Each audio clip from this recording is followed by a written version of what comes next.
And so our next presenter is Dr. Immaculee Harushimana or Mena. Okay. Immaculee Harushimana is a native of Burundi, currently professor of TESOL and English education at Lehman College, and affiliate faculty at the Graduate Center of City University of New York. Her areas of research interest include critical linguistics, as well as race, language, and literacy navigations by African immigrant youth and professionals. Some of Harushimana's publications include Peace Resides in the Stomach, Cultural Linguistic Interpretation of Burundi's Intractable Conflict, 2017, in the Journal for Peace and Justice Studies, African Immigrants in U.S. Schools, African Immigrants' Experiences in American Schools, Complicating the Race Discourse, 2016, with Dwimwa. Thank you for helping me practice. And A Paradise to Regain, Post-Obama Insights from Women Educators of the Black Diaspora, 2019, with Alfred and Davis. It is my pleasure to introduce to you Dr. Immaculee Harushimana, and I love your titles, so I'm looking forward to this. I hope I don't disappoint, but thank you very much. But given the amount of time that I don't know if we are given the time, but yeah, I don't know how I'm going to handle it, but I'll do my best. Yes, but you have your whole half hour. I know but yes, you have your whole half. Okay, all right, thank you. So yes, I want to thank everybody for this opportunity, because really, and congratulate my friend and colleague Janine and Hirageza for really this amazing idea of bringing together such a center, because it is critical and it's one of a kind. So thank you. So I do have a PowerPoint, but like Anne, I'm not going to be maybe dwelling on the PowerPoint that much, but I want you to have an idea where I am and all that. But I will be reading some excerpts. So I'm going to slideshow. Hey, slideshow doesn't want to work. Okay. So yes, my presentation, Silent Lionesses, the Heroism of Widows of the 1972 Hutu Genocide in Burundi. And here, unfortunately, I couldn't have those pictures, so I'm showing the faces of at least the widows in Rwanda. And what has been said about really the feelings of widows, that really every day is Widows' Day, and because there is not a day that passes where they don't remember the loved ones that they lost. I was just glad to see that the UN recognized an International Widows' Day, and that also allowed widows in different parts of the world to also organize, and that's a good thing. So why focus on widows? So in addition to coping with grief, widows may find themselves for the first time since marriage without any societal safety net. And far too often, widows lack access to inheritance, land, tenure, employment, and even the means to survive.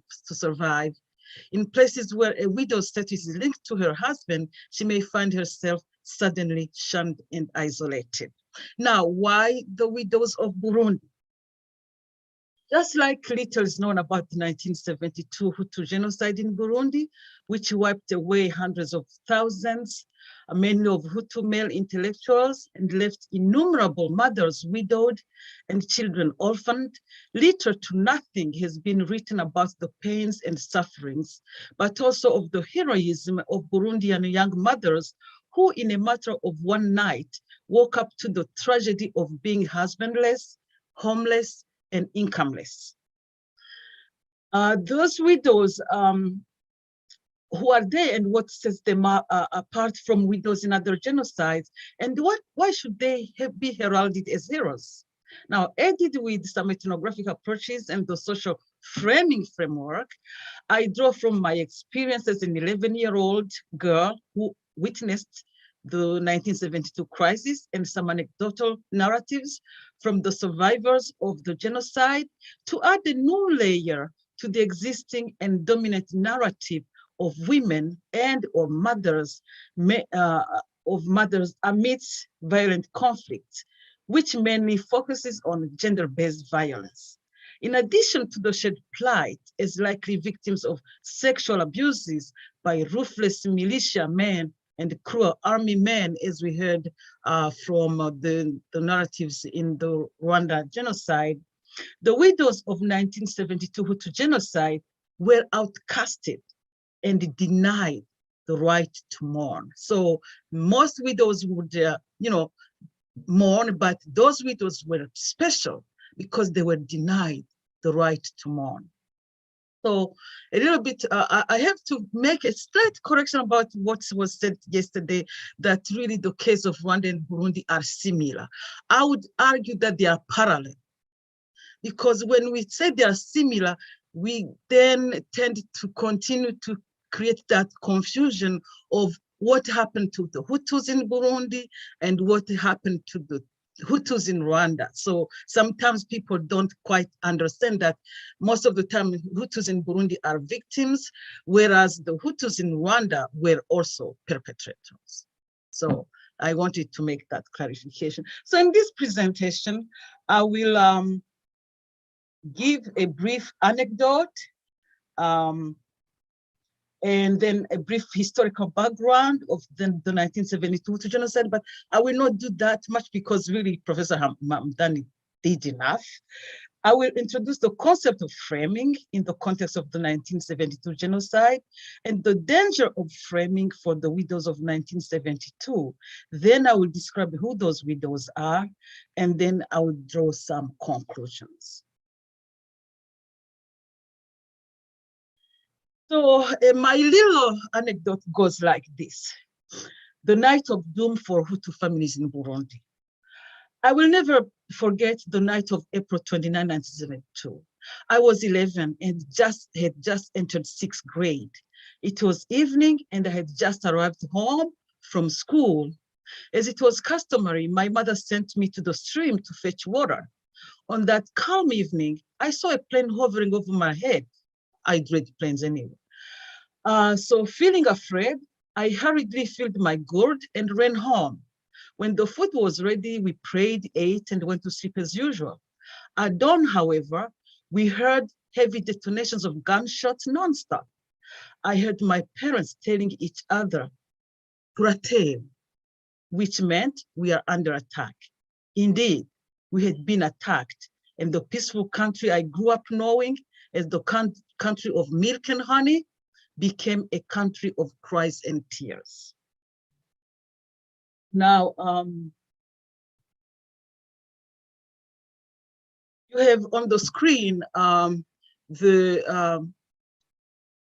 bit of background about the whole Tutsi myth and how it started with Germany, just putting together those divisions, and then Belgium reinforcing them. But the quote that I want to share with you, which corroborates that, is from Helen Sirleaf. He said, "First, the Germans and later the Belgians viewed the Tutsi and Hutus as the two distinct peoples and declared the Tutsis the superior group. The Tutsi embraced the designation for decades, enjoying better jobs, better education, and better economic opportunities.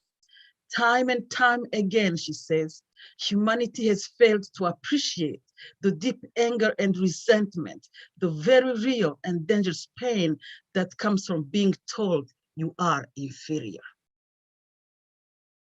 So needless to say that Hutu-Tutsi distinction is really a myth, but most importantly, the whole myth about the Tutsi woman beauty also is a myth, right?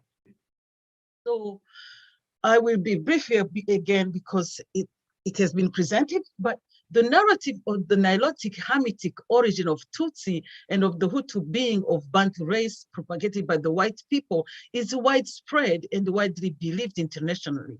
It is this narrative that engendered the perception of Tutsi women as more beautiful than Hutu women and led to high instances of Hutu men, Tutsi women intermarriages. So according to Christopher Taylor's 1999 explanation, the belief in the beauty of Tutsi women dates since the 19th century with the arrival of European explorers, and I quote, 19th European explorers, following the received wisdom of the Hamitic hypothesis, stated that the Tutsi were a quasi-Caucasian rather than a Negroid race. As such, the Tutsis were deserving of all the attributes of putative biological superiority, higher intelligence, and greater beauty.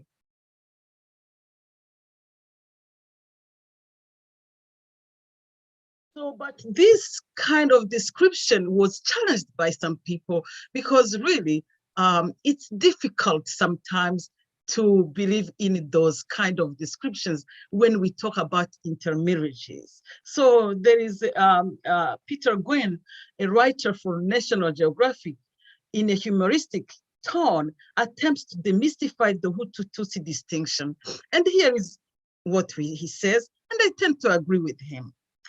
Tutsis are tall and thin, you've read that somewhere, except when they aren't. Hutus have broad noses, someone told you that, except when they have narrow noses.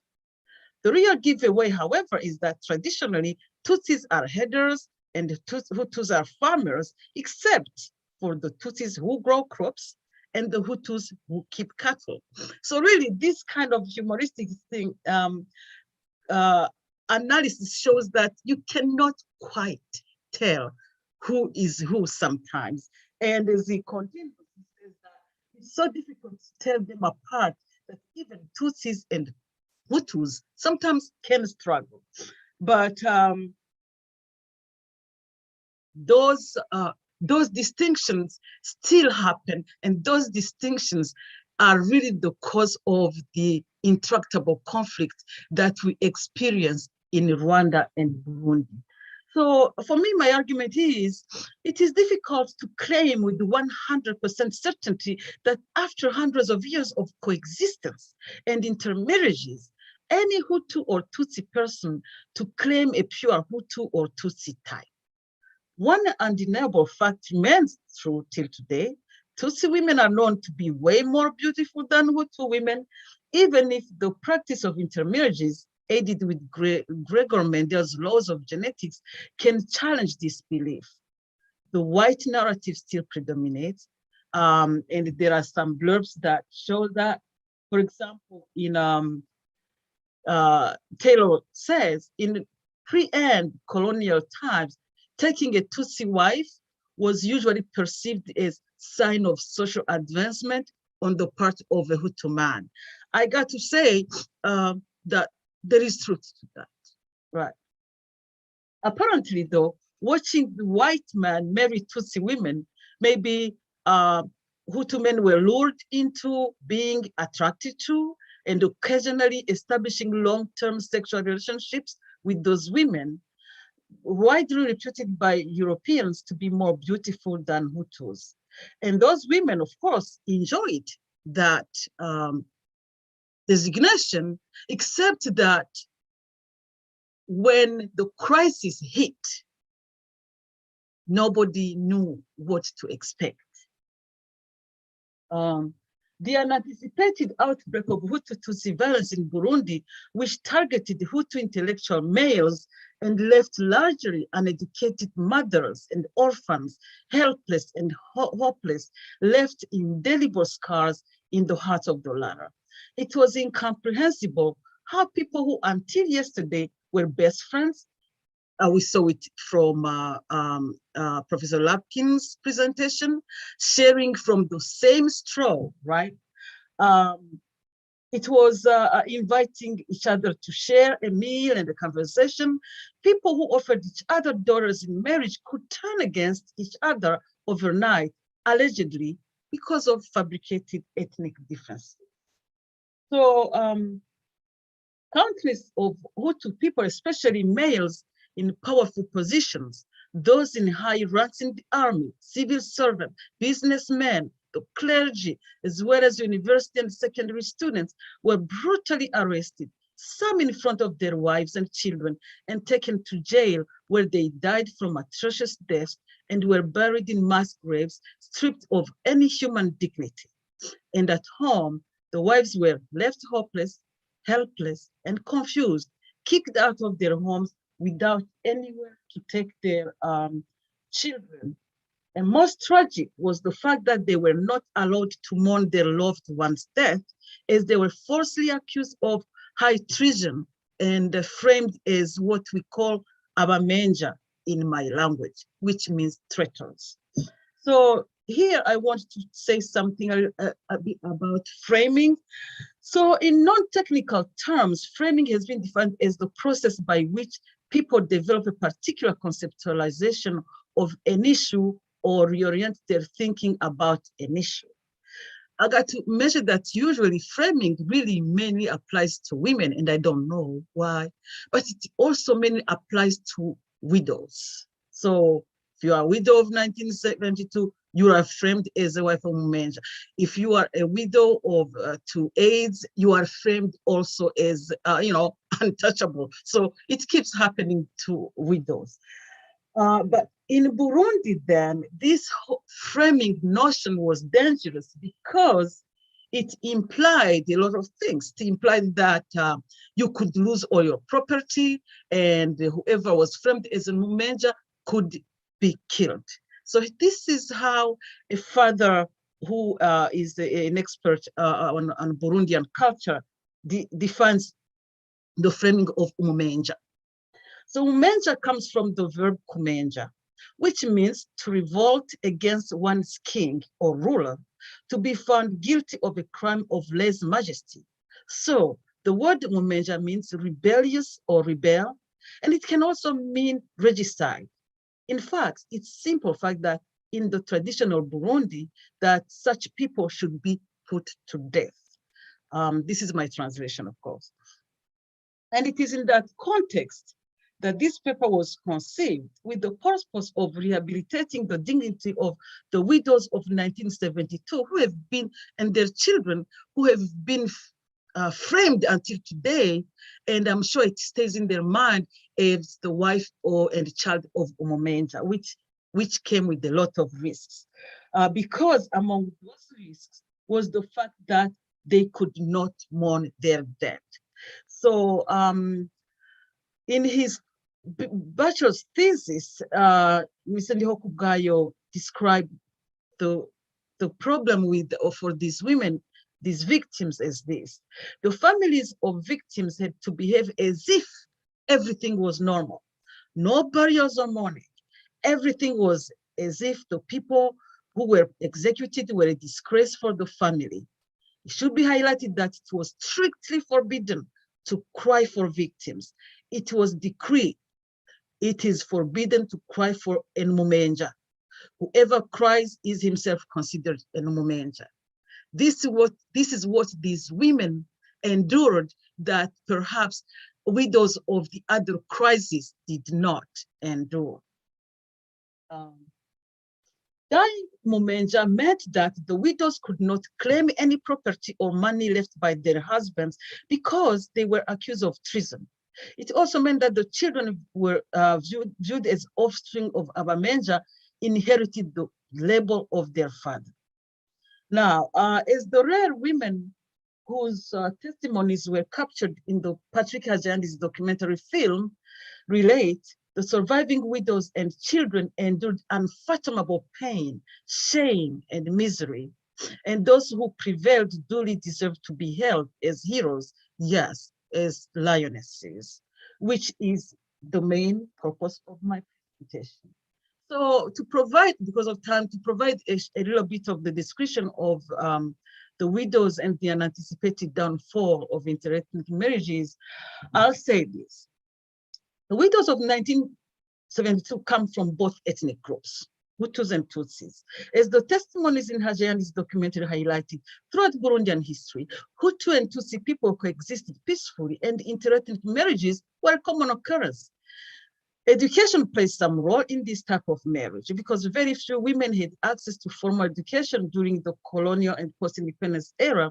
The reason for that was that not very many parents were willing to send their daughters to school. Some mothers feared that their daughters would learn bad behavior and bring shame to the family, and others kept their daughters home to help with household chores and groom them for early marriage. That's really what was the problem. These women, went to marry early. Actually, for the woman, I think it was 18 years of age. Maybe some people could marry younger. Now, ethnically, whereas three interethnic marital unions were observed, different wives handled the 1972 crisis differently. Some widows handled the situation heroically, others were completely shattered, others were plain cruel, but these ones I'm not talking about today. This paper pays homage to the brave women who, despite the many hurdles they went through, succeeded to fulfill their husbands' last wishes by protecting and raising the children to maturity. Because according to one testimony in that film, when the husband would be taken away, they would see people coming to take them away. The last word he would tell his wife would be "uranderera," meaning look after my children. So now let me see if.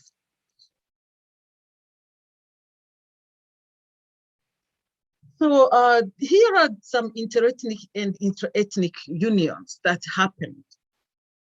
So there was, first of all, the Hutu man, Hutu wife union. These, were the normal thing, especially among average families, not too, when the man was an average man, not highly educated or, distinguished. But then there was the Hutu man, Tutsi wife union. These ones were very common among wealthy men and highly educated men because of what I said, how they were perceived. Then there was the Tutsi man, Hutu woman wife union.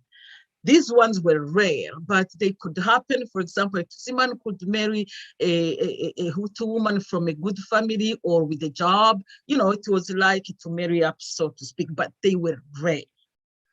And then there was the Tutsi man, Tutsi woman union, which was, just the norm as it was expected. Yes.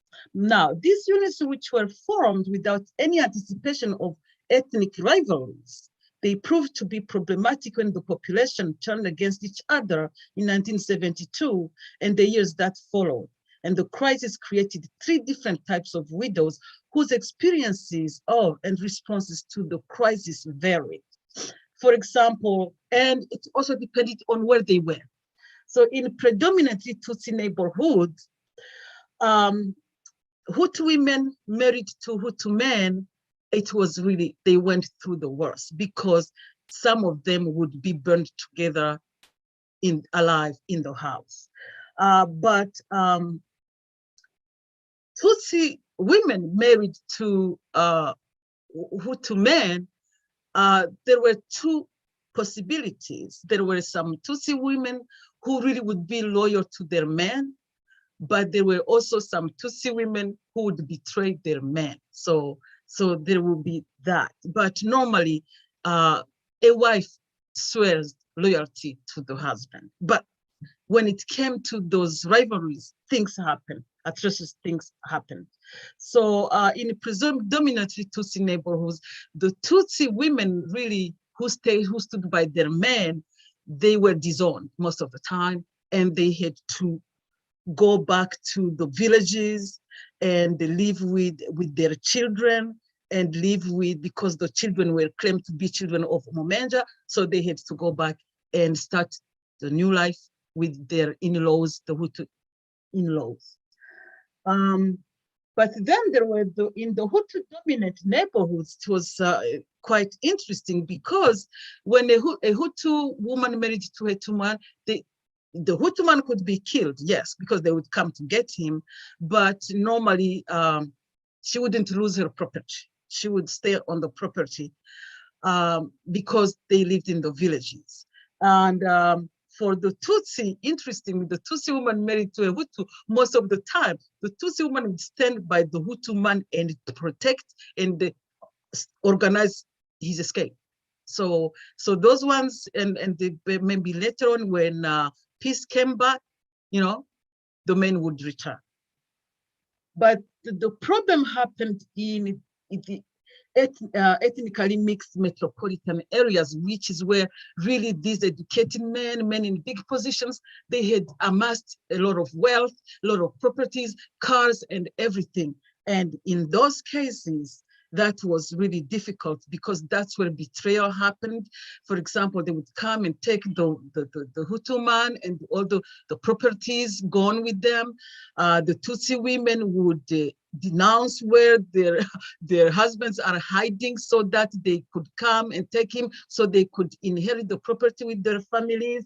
So it is mainly in the metropolitan areas that really the pain was felt. And these women who were used to life in plenty, luxury, had to go back and to their villages, sleep on the mat, children have no bread, grow jiggers and lice. It was quite something. But these mothers, they stood by their children, tried to raise their children despite the difficulties. And I got to tell you, the adjustment was not easy, but also they had some life dilemmas. I told you these women were beautiful, they were young, and they missed their husbands. So at times, they would come men with advances to these women, but unfortunately, because they were framed as wives of Abamenja, they would just exploit them and not marry them most of the time. And sometimes they would be perceived as, loose women when actually people did not try to understand their story. Now, in a nutshell, that's really the conversation I had prepared for us today, but many of the conclusions that really I found quite worth sharing. Because this reflection has perhaps provided basis to believe that the still living widows and orphans of the 1972 have unhealed traumas and wounds caused not only by the inhumane and tragic deaths of their husbands and fathers, but also by the fact that they were not allowed to bury, grieve, or mourn their loved one. It must pain the mothers to see children of the age of their own successful when their own children experience a difficult childhood. Some widows may feel the double pain of seeing on a daily basis the authors of the death of their loved ones happily and remorselessly living in the properties that were once theirs. These women deserve empathy and justice. Their humanity needs to be restored and their husbands' stolen properties restituted. At the very least, current governments should put together mechanisms for helping these victims have closure on their loved ones and be cleared of the wife or child of Umenja stain. History has it that the offspring of the killed Hutu fathers were subject of a Tutsi organized massacre plot in 1995, while at the University of Burundi, falsely suspected of plotting revenge on the killed fathers. So some managed to flee, but many perished. The government in power should have the courage to apologize to these victims for the pains and suffering that were inflicted to them by the 1972 regime. The prevailing practice of impunity in Burundi needs to stop, and the authors of atrocious crimes against innocent people should be translated to justice and pay for the crime they have committed. Finally, prevention is better than cure. The government needs to devise and implement restorative peace education, which should begin with facing history and owning the mistakes.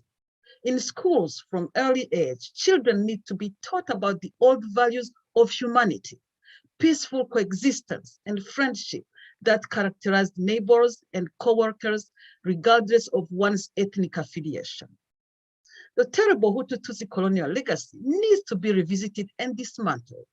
The good old days when a child grew up being taught about the history of the clan and the lineage she or he belonged to should be rehabilitated, and the Hutu-Tutsi distinction that were instituted by colonial administrations as their divide and conquer tactic should be completely eradicated.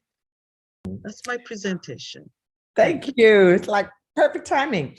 Because of the way time is running, what we're going to do is, if you have questions, put them in the chat in the question and answer, and then we'll get them to you, and yes, do it that way. And then thank you. What an amazing presentation. I learned so much. I love the way you storytell and you mix all that together. And thank you so much. Hope we can have other conversations later, because I've enjoyed you the whole conference, your comments, and your presentation. And at that time, again, yes, somebody said thank you. Very, very, very impressive. Excellent. Brava. Some of the comments that are in the chat.